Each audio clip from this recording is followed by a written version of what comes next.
There was a problem with your boys. I don't know what it is yet, but here's what God says. If you come before me, you need to be holy. I don't know what the problem was with your boys. I don't know what they were doing, but there's an issue. And before all the people, look at this. By those who come near me, I need to be treated a certain way. For those that go to the people, I need to be presented a certain way. Catch this? God's teaching a lesson twofold. He goes, Moses, tell Aaron this. This is all I need you to tell him first. If you come before me, be holy. And when you walk back out, this is walking in. When you walk in, be holy. When you walk out, glorify me because people are watching. And Aaron held his peace because there's something for Aaron to learn. Something just happened. When I walk out in front of these people, I need to glorify God. I don't know how I'm going to do that, but I need to figure out a way to glorify God when I walk out of this place. So Aaron holds his peace.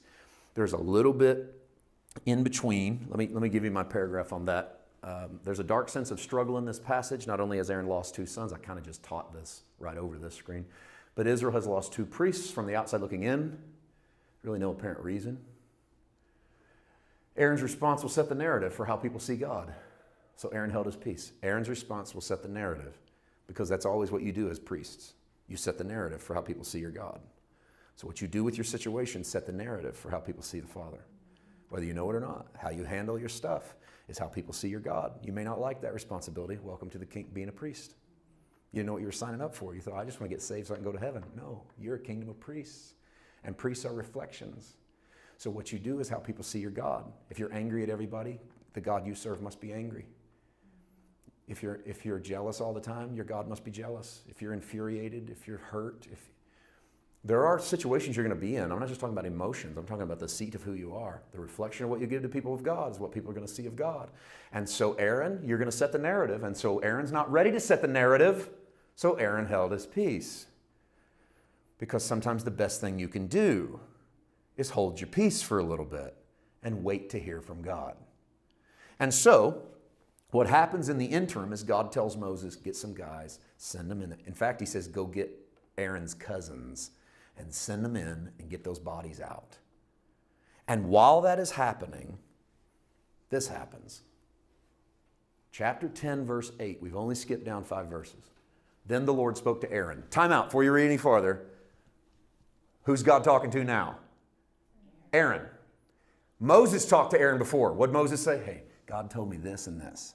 And Aaron goes, I'm not going to say anything. I'm just going to hold my peace. So God, this is rare, guys. If you've been reading through the Old Testament, rare that God speaks to Aaron.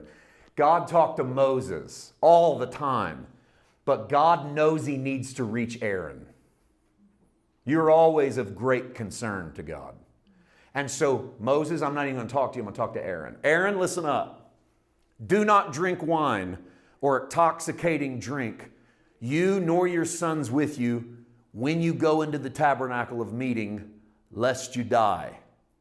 It shall be a statute forever throughout your generations, that you may distinguish between holy and unholy, between unclean and clean, that you may teach the children of Israel all the statutes which the Lord has spoken to them by the hand of Moses. So in a nutshell, what did God say to Aaron? Very top. When you go in, don't be drinking. Why in the world would God say this to Aaron in this context? Next screen. I think the context is pretty simple. Based upon context, it appears that Nadab and Abihu were drunk while presenting the sacrificial offerings. And this prompted new instruction. God had never bothered to say to them, don't drink on the job. Now, we're under the law. The Holy Spirit's not going to tell them on their way to work, don't drink on the job. God's got to do it. The problem is that it had never been done. And so a couple people had to pay the price for it not being done. Welcome to the old covenant. Because you got to hear from a prophet or a priest. You don't have the ability to hear straight from God. God had to go tell Aaron this after the fact. Listen, don't be drunk when you go to work. You're doing the work of the Lord. But based upon context, this way it appears. This prompted a new instruction. I want to ask you a couple questions. Is it possible that they were derelict in their duties and they caused an accident that killed them? I know you're going to cheat and read the next question, but just think about that one for a second. Is it possible that they were derelict in their duties, they got drunk, and they went in to do their job, and they couldn't do their job because they were so intoxicated, and they did something stupid and they killed themselves? Is that possible? I pointed out at the top of Leviticus 10 that odd moment where fire came from God and killed them. It's not like fire fell down from the altar all the time. So what is this instance of fire came from God and killed them? Now God comes in to stop the narrative and slow it down. Aaron, hold your peace. Don't run out there.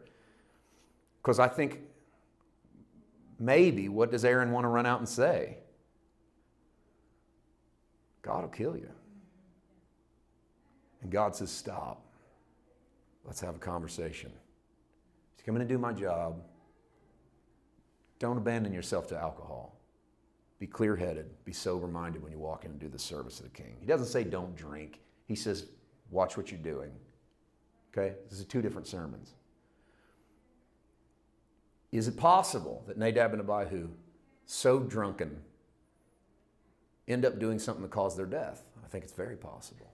Could it be that God's command to glorify Him in front of the people was not a command to not blame God for the killing, but it was a command to not blame God for not saving them? Think about it. It's not don't go out and tell people that I killed.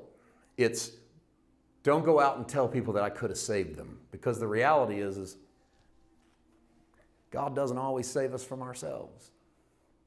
This is a tough pill to swallow for Aaron. I'm not convinced that the boys didn't die because they did something stupid and it ended up killing them. I personally, and I'll probably get some negative feedback from this, I don't think God has to kill you for there to be death for stupid decisions. I think the first thing we do is blame God. In our primitive state, the first thing we do is blame God. And I think you see God step into the situation and go, slow down. Don't go out there and say that. Let's you and me have a conversation first. Your sons died. Your sons came in drunk, and a bad accident happened, and I didn't stop it. And I could have. I don't stop all the bad things from happening in your life. And I especially don't stop all the bad things that are happening in your life that you do to yourself.